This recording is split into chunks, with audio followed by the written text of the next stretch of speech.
सर्व मान्यवर उपस्थित बंधू आणि भगिनी, या जालना विधानसभा मतदारसंघात जी कार्यकर्ते, पदाधिकारी, आजी माजी नगरसेवक ही सगळी मंडळी या ठिकाणी उपस्थित झाली, मी सर्वप्रथम आपला महाविकास आघाडीचा उमेदवार या नात्याने आपल्या सर्वांचं सर्वप्रथम स्वागत करतो आणि आपण सगळेजण आलात त्याबद्दल आपल्याला धन्यवाद देतो।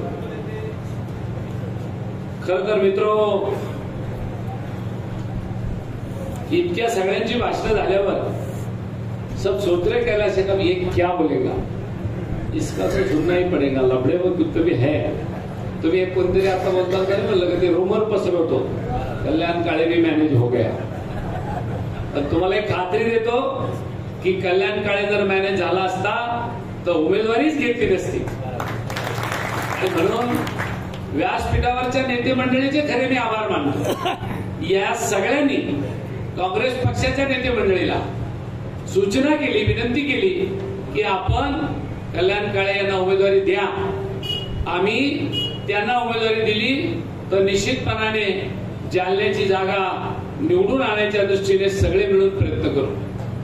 म्हणून मी महाविकास आघाडीच्या सगळ्या नेत्यांचे धन्यवाद देतो की त्यांनी मला लोकसभा जालन्याची उमेदवारी दिली आणि ती उमेदवारी दिल्यानंतर खऱ्या अर्थाने जालन्यामध्ये एक वेगळं वातावरण उमेदवारी मिळायच्या अगोदर होतं। कल्याण दळे इथं बसले, उमेदवारीच्या आधीची गंमत सांगतो। कैलास महाराष्ट्र प्रदेश काँग्रेस कमिटीची कार्यकारिणी जाहीर झाली, त्याच्यात कल्याण दळेचं नाव आलं आणि लोकांनी मला शुभेच्छा द्यायला चालू केलं। म्हणजे कल्याण काळे तुम्हाला महाराष्ट्र प्रदेश काँग्रेसचं सरचिटणीस केलं, सचिव केलं, अमुक केलं। मी म्हणलं नाही ते दळे आहे, नाही म्हणजे स्पेलिंग मिस्टेक झाली, ते काळेचे। मग जेव्हा माझं लोकसभेचे उमेदवारीचं तिकीट पक्क झालं, त्याच्यात कल्याण काळे आलं, मी तपासलं इथं काही स्पेलिंग मिस्टेक नाही ना। आणि मग कल्याण काळेला फोन केला, भाऊ तुमचं का माझं? नाही म्हणे कल्याण काळे तुमचंच। आणि मग कन्फर्म झालं की आता आपली उमेदवारी फायनल। आणि म्हणून त्या कल्याण काळे साहेबांची माझी फार मला 12 बोलवतेदाराची मोठी महासभा आयोजित केली, तेव्हापासून आमचा मित्रपणा आहे। आणि म्हणून मला आपल्याला एक गोष्ट सांगायची आहे, ही जी उमेदवारी आपण मला दिली त्या उमेदवारीबद्दल मी इतकंच म्हणेल की गेल्या 3-4 महिन्यापूर्वी कैलाश असं डोक्यात होतं की आपण उमेदवारी घेऊ नये 4-6 महिन्यापूर्वी। पण कैलास शेट्टी ज्या दिवशी त्यांच्या अंबर हॉटेलला एक गणित समजून सांगितलं आणि मग त्या दिवशीपासून हळूहळू विचार डोक्यात यायला लागला की काहीतरी आहे का, भानगड केलं पाहिजे काहीतरी उद्योग। आणि मग मी सातत्याने जालन्याची मंडळीचं विचारपूस करायला लागलो की नेमकं तुमच्या काय डोक्यात आहे। हळूहळू हळूहळू हळूहळू वातावरण बदलत गेलं आणि मग ज्या कैलाश शेठला पहिल्या बैठकीत आम्ही विचारलं, कैलाश शेठ काय केलं पाहिजे? जरा रुको यार बोले, जरा थोड़ा वातावरण बन रहा है, बनता क्या था ये देखेंगे, अंतर वाली सराठी में कोई बहुत बड़ा बम फटने वाला है, त्याचा पण आपण विचार केला पाहिजे। आपला सर्व धर्म समभावाचा पक्ष आहे, इकडे ओबीसी मध्ये आणि मराठ्यांमध्ये भांडण लावण्याचा काही लोक प्रयत्न पण करतायत। आपल्या पक्षाला सगळ्यांना घेऊन चालायचं आहे। या सगळ्या परिस्थितीमध्ये काय करावं, काय करू नये असा विचार आला आणि शेवटी आम्हाला उमेदवारी देण्याचं काम या मंडळीने केलं। मला कळे ना कैलास शेठ, तुम्ही भाषणात एकदा मुंबईच्या प्रदेश काँग्रेस कमिटीला असं बोलले की कोणी कल्याण काळे काळा आहे का गोरा आहे ते पाहिलं नाही, पण साहेब आमच्या भागात म्हणायला लागले की कल्याण काळेला दिलं तर फाईट होणार आहे। हे जेव्हा कैलास शेठ तिथं म्हटले त्यावेळेला लोकांच्याही आमच्या वरच्या लक्षात आलं की आपल्याला उमेदवारी दिली पाहिजे। असं काय कल्याण काळेने जालन्यामध्ये काय विकास केला होता का भास्करराव आंबेडकर साहेब की कल्याण काळेला लय मोसिया झाला आणि त्याला उमेदवारी दिली पाहिजे? नाही। या वेळेला जालना जिल्ह्यातल्या जनतेला रावसाहेब दानवेला पाडायचंय म्हणून कल्याण काळेला द्या, ही भूमिका त्यामध्ये मला दिसली। आणि मग कल्याण काळेची निवड का लय थोड्या फरकाने पडलं होतं ते पोरग त्यावेळेला, ही भूमिका प्रत्येकाच्या डोक्यात होती आणि म्हणून आपला आशीर्वाद मला मिळाला आणि श्रेष्ठीने माझ्या नावावर शिक्कामोर्तब केलं. मी पुन्हा एकदा श्रेष्ठीला आभार मानतो, धन्यवाद देतो. कारण मला एक शेर त्याच्यावर केला शेर असं आठवतो, कसूर तो था इन निगाहों का, कसूर तो था इन निगाहों का, जो चुपके से दीदार कर बैठा, जो चुपके से दीदार कर बैठा. हमने तो खामोश रहने की ठानी थी, हमने तो खामोश रहने की ठानी थी, पर बेवफा ये जालना इजहार कर बैठा. की भारतीय जनता पक्षाला जो भस्मासूर आहे तो लोकांना पाडायचा आहे. जनता जनार्दनाच्या मतात 100% महाविकास आघाडीचा उमेदवार निवडून द्यायचा आहे. मतदारांची तयारी आहे. परंतु आपली जोडी फाटकी असता कामा नये. आपल्याला त्यांच्यापर्यंत जावं लागणार आहे. आम्ही तर एक फॉर्म आणलेला आपल्याला दिलाय. आपल्या वार्डात आपल्या गावागावात तिन्ही पक्षाची एक बूथ कमिटी बनवायची आहे. त्यांचं 8 दिवसाच्या आत प्रशिक्षण द्यायचं आहे. ते प्रशिक्षण दिल्यावर त्यांना मतदाराच्या घरोघरी पाठवायचं आहे. पॉम्पलेट घेऊन, जाहीरनामा घेऊन, की जेणेकरून आपला उमेदवाराचा प्रतिनिधी तिथे जाईल आणि म्हणेल, आजी, आजोबा, काका, मीच कल्याणकार आहे. आम्ही त्यांच्या वतीने विनंती करायला आलो, पंजाला मतदान द्या. जेव्हा तुम्ही त्यांना असं म्हणाल ना, तेव्हा ते तुम्हाला म्हणतील, बरं झालं तू आला, आम्ही त्यालाच मतदान देणार होतो, ये बस आणि चहा पिऊन जा. हे नाही म्हटले तर मला बोला, कारण त्यांची इच्छा आहे तुम्हाला मतदान द्यायची. परंतु आपण जर गेलो नाही तर ते काय म्हणतील, यांचं तर कोणी आलंच नाही आणि तो तर आपल्याला चालतच नाही, मग बरे आपण शेतात किंवा बरे आपण आपल्या घरी, असं होईल. म्हणून माझी आपल्याला कळकळीची विनंती आहे, आपण सगळेजण या वेळेला कुठल्याही परिस्थितीमध्ये गाफील राहता कामा नये. चून के आगे आनेच वाले है, आता तर लई लीड आहे, इथं असं आहे, तिथं तसं आहे, त्याची काळजी करू नका. आणि ओव्हर कॉन्फिडन्स मध्ये मी नाहीये.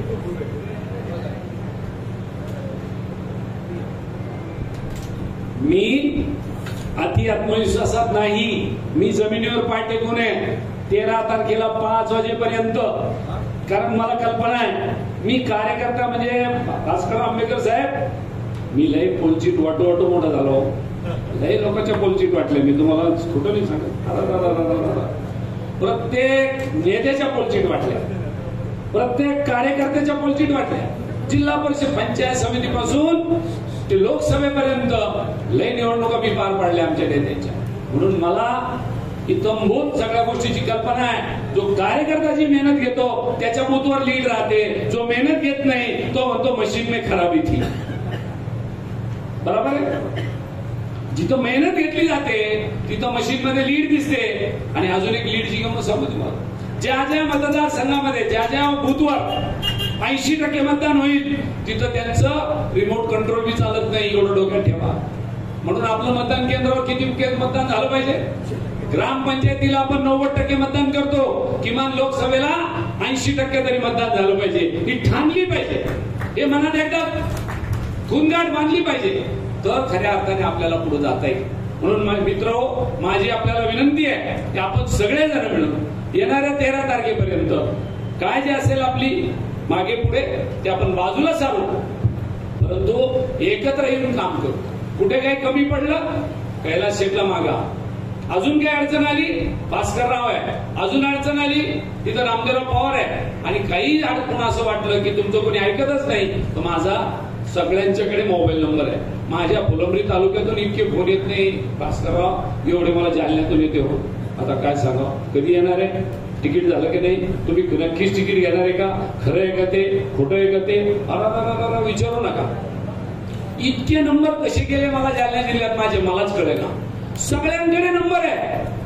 आणि माझा नंबर पहिल्यापासून एकच आहे. मी कधी नंबर बदलला नाही आणि नंबर बदलून या नंबरवरून त्या नंबर बोललो नाही. म्हणजे मला सांगायचं तात्पर्य आहे, फक्त इतकंच सांगतो की मी आपल्याला एक शब्द देऊन जातो, मला निवडून आणा. ते तुमच्या हातात आहे. माझ्यामुळे मी निवडून येणार नाहीये.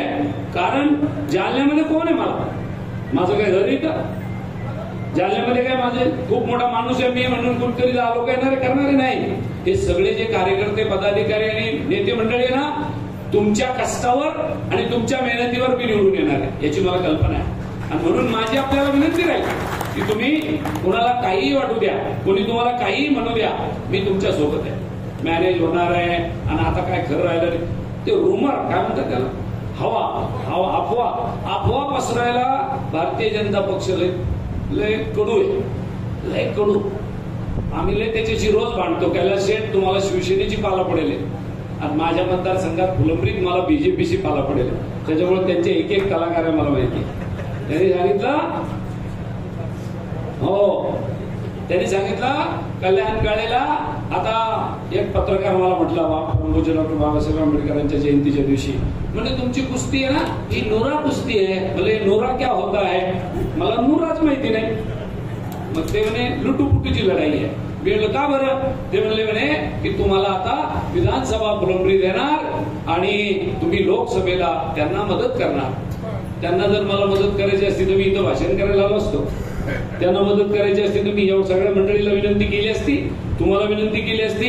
अहो रात्र परिश्रम 18 तास मी बाहेर आहे. सकाळी 6ला बाहेर पडतो, रात्री 12ला घरी जातो. 3 महिन्यामध्ये दाखवलं हे मी आयुष्यभर कधी विसरू शकणार नाही.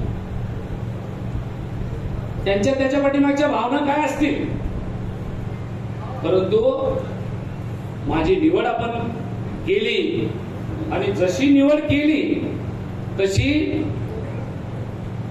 भारतीय जनता पक्षाच्या उमेदवाराच्या पायाखालची वाळू घसरायला लागली आणि उमेदवार कैलास शेठ आता झोपडपट्टीला पण फिरायला लागला, जो उमेदवार कधीच फिरत नव्हता. आणि म्हणून माझी आपल्याला कळकळीची विनंती आहे, इथं तुम्ही मतदार नाहीये. इथं बसलेले लोक जे आहे ना कैलास शेठ, हे मतदार नाहीये. हे एक एक जण हजार मताचा माणूस आहे. आणि म्हणून भास्करराव आंबेडकरांनी भाषण केलं की आपल्याला काय केलं पाहिजे, तुमची काय जबाबदारी आहे. खरं तर आम्ही सगळ्यांनी इतके भाषण करण्यापेक्षा तुमच्याकडून काही सूचना याव्या. उलट कैलास शेठ ने सांगितलं की कल्याणराव आपने को ऐसा करना पडेगा, डॉक्टर साहब आपने को वैसा करना पडेगा, या सूचना मला अपेक्षित होत्या. आणि म्हणून खऱ्या अर्थाने जालना लोकसभा, जालना विधानसभा मतदारसंघाच्या कार्यकर्त्याची ही समन्वयाची बैठक आहे. मी कैलास शेठला आणि आंबेडकर साहेबाला, राजा भाऊला विनंती केली, घटक पक्षाच्या मंडळीला विनंती केली, फॉर्म भरायला अजून अवधी आहे, किमान तोपर्यंत आपल्या कार्यकर्त्याचं मनोमिलन झालं पाहिजे. कारण याच्यापूर्वी आम्ही एकमेकाच्या विरोधात लढलेलो आहोत. शिवसेना काँग्रेसच्या विरोधात लढली, काँग्रेस राष्ट्रवादीच्या विरोधात लढली, समाजवादी आपल्या विरोधात लढली, आम आदमी पार्टी आपल्या विरोधात लढली. आणि आता आपल्याला सगळ्या नेत्यांनी सांगितलं की परमपूज्य डॉक्टर बाबासाहेब आंबेडकरांची घटना वाचवायची असेल तर इंडिया गठबंधन करावं लागतं. दिल्लीत नेते एकत्र आले, मुंबईत नेते एकत्र आले, जालन्यातले नेते एकत्र आले, वार्डातले नेते कधी एकत्र येतील, गावातले नेते कधी एकत्र येतील. आणि कल्याण काळेची यांची भेट कधी होईल? 13 तारखेपर्यंत आता कल्याण काळे तुम्हाला भेटणार नाहीये. कुठेतरी प्रचार सभात राहील, नेते मंडळी येतील, भाषण करतील, निघून जातील, पण काम कोणाला करायचंय गावात बुथवर? तुम्हाला. म्हणून तुमची माझी तर पहिली भेट झाली पाहिजे की नाही. आणि म्हणून खऱ्या अर्थाने मी आपल्याला आज भेटीला आलो. मी आल्या पहिल्यांदा बऱ्याच लोकांना भेटलो, आताही परत कार्यक्रम संपल्यावर सगळ्यांना भेटणार आहे. मला सांगायचं तर इथं आपलं एक मध्यवर्ती कार्यालय जालन्यामध्ये राहणार आहे, तिथं आपली मंडळी थांबून बसणार आहे. कैलास साहेब, मी आपल्याला विनंती करेन, तुम्ही आज गावी जाणार आहे का उद्या? आज रात्री जाणार आहे. तुम्ही आम्हाला आज तुमचा दुपारचा वेळ द्या. आपण सगळ्या पक्षाच्या एक एक प्रमुखांना बोलवा, त्या समन्वय समितीमध्ये ती सगळी मंडळी टाका. आमदार नामदेवराव पवार साहेब इथं आहे. ती समन्वय समिती एकदा आपली जिल्हा पातळीची आणि प्रत्येक विधानसभा मतदारसंघाच्या पातळीची तयार झाली की तिथून पुढे मग आपला गुन्ह्या गोविंदाने संसार चालू होईल. नाही तर मग भानगडच भानगड आहे. आणि विशेषतः माझ्या महिला भगिनीला विनंती आहे, आमचं भांडण सकाळी होतं, दुपारी विसरतं, तुमचं लय अवघड आहे. माझी आपल्याला विनंती राहील की तुमचा भाऊ समजून आपल्या भावाला मदत करा. काही अडचण असेल, निश्चितपणाने भांडण घराघरात भांडण असतं, भांडल्याशिवाय जमतं का? भांडलंच पाहिजे. परंतु लग्न लावून आपण नवरी घरी घेऊन आल्यानंतर भांडा. माझा मानपान केला नाही, आता पोरीने पाय पडलं पाहिजे माझ्या, त्या दिवशी पाय पडायला चालू करून द्या.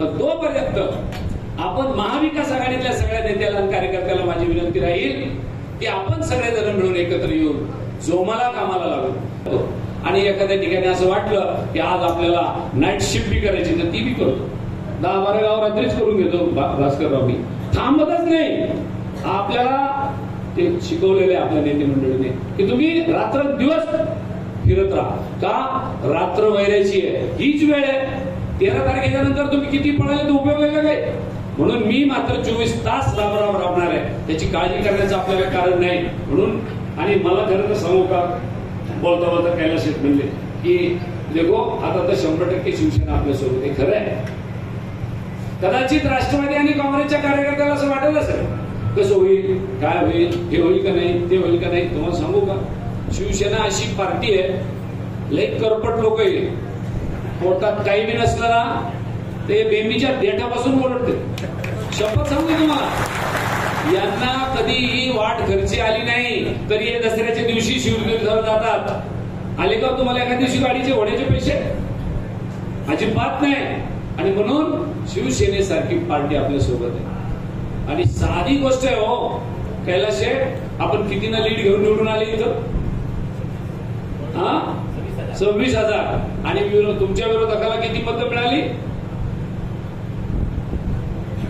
50-75,000 मिळालेच असेल 60,000 50च्या आता ते 50 टाका ना आपल्या पारड्यात ते 50 टाका ना भास्करराव तुम्ही आता आमच्या पारड्यात आता कितीची लीड होईल 50 अधिक 25 किती झाले हे गणित आहे सरळ 100% हे जालना मुलं विधानसभा मतदारसंघाचंच नाही ते संबंध लोकसभा मतदारसंघ जालन्याचं आहे तुम्ही कोणत्याही मतदारसंघात जा तुम्ही कुठेही जा आता राहिला प्रश्न तुमचा एक सगळ्यात मोठी शंका आहे तुम्हाला ती कोणती आहे ती शंका आहे अरे आम्ही तर याला इथून निवडून देऊ पण याच्या फुलंबरीचं काय हे सगळ्याच्या डोक्यावर दिसतंय मला हे तुमच्या डोक्यात आहे पण तुम्हाला एक गोष्ट सांगतो या वेळेला मी आणि आमची सगळी नेते मंडळी संभाजीनगर जिल्ह्यातली आम्ही सगळेच्या सगळे त्या फुलंब्री मतदारसंघात तुमच्या आधी जाऊन आलो आणि तुम्हाला सांगू आम्ही तिथं काय केलं प्रत्येक जिल्हा परिषद गटाची मिटिंग घेऊन आलो कार्यकर्त्याची आणि त्यांना सांगितलं काय करणार आहे तुम्ही त्यांनी सांगितलं या वेळेला 2009चा जो डाग आमच्यावर पडला होता आपल्या मतदारसंघातला माणूस लोकसभेला उभा राहिला 2009ला सगळ्यांनी निवडून दिला आणि आम्हीच पाडला तो डाग पुसून टाकायची संधी पक्षांनी पुन्हा एकदा कल्याण काळेला दिली तो आम्ही या वेळेला मिटवणार आहोत आणि तुम्हाला एक गोष्टाची खात्री देतो की फुलंब्री विधानसभा मतदारसंघ या 6 विधानसभा मतदारसंघामध्ये नंबर 1 ची लीड देणार आहे नंबर 1 ची कारण त्यांना माहिती आहे कल्याण काळेला पकडायचं असलं तर संभाजीनगरमध्ये शिडकोत गेलो तर हा भेटेल आपल्याला भोकरदनला जायचं काम पडणार नाही त्याच्या डोक्यात आलंय ते आता म्हणून आता काळजी करायचं काम फुलंब्री करायला राहिलेलं नाही तुम्हालाच फक्त माझी विनंती आहे की आपण यानंतर सुद्धा मोठ्या प्रमाणात आपण कितीही आपण मला सांगा की याच्यामध्ये काळजी करू आणि इथून पुढच्या काळात पोलचीत वाटण्यापासून ते प्रचाराच्या सभेपर्यंत सगळं यंत्रणा या जालना शहरामध्ये आहे वेगवेगळ्या विधानसभा मतदारसंघामध्ये मग बदनापूरची बदनापूरला भोकरदनची भोकरदनला जालन्याची जालन्याला या पद्धतीने आपण काम करू आणि ज्याच्या त्याच्या मतदारसंघात नेते मंडळी पण काम करेल आणि ज्याच्या त्याच्या गावात कार्यकर्त्यांनी पण काम करावं अशी विनंती करतो का आपण जर म्हटलो की मी निधोण्याचा आणि काम करायला चाललो पीर कल्याणला जमल का नाही निधोण्यावाल्याने निधोण्यात काम करावं पीर कल्याणवाल्याने पीर कल्याणमध्ये काम नाही तो घोटाळा का व्हायचा इकडे बी पांगला आणि इकडे बी पांगला तसं न करता कार्यकर्त्याला माझी विनंती राहील की आपण आपल्या गावामध्ये जेवढी जास्तीत जास्त लीड मला आपल्या माध्यमातून मिळून देता येईल महाविकास आघाडीच्या उमेदवाराला ती द्यावी बोलण्यासारखं खूप आहे मला आज राजकीय भाषण करायचं नव्हतं मला फक्त तुमच्याशी भेटगाठ करायची होती जेव्हा आपण प्रचारामध्ये जाहीर सभा लोकांच्या मध्ये ठेवू त्यावेळेला निश्चितपणाने मी राजकीय भाषण करेल आणि त्यावेळेला या केंद्रातल्या सरकारची कशी चीरफाड करायची ती निश्चितपणाने करेल